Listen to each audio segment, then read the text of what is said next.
थायरॉइडची गोळी आयुष्यभर घ्यावी लागते, हे खरं आहे का? किती बंद होऊ शकते? आपल्यापैकी अनेक जण थायरॉइडची गोळी बंद करण्यासाठी वेगळ्या वेगळ्या ट्रीटमेंट घेतात.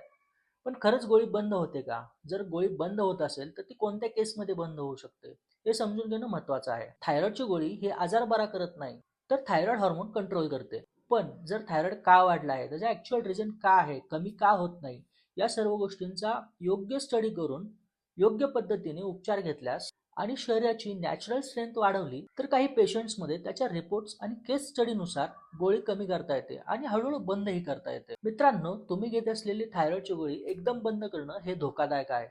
कारण जर तुम्ही एकदम गोळी बंद केली तर तुम्हाला वजन वाढ, थकवा, डिप्रेशन, एन्झायटी यासारख्या समस्या उद्भवू शकतात. लक्षात ठेवा मित्रांनो, योग्य होमिओपॅथिक उपचार आजाराच्या मूळ कारणावर काम करतात आणि शरीराला स्वतः थायरॉइड नियंत्रित करण्यासाठी मदत करतात. थायरॉइड ट्रीटमेंट बद्दलचे तुमचे काही अनुभव असतील किंवा काही प्रश्न असतील तर तुम्ही खाली कमेंट बॉक्समध्ये नक्की विचारा.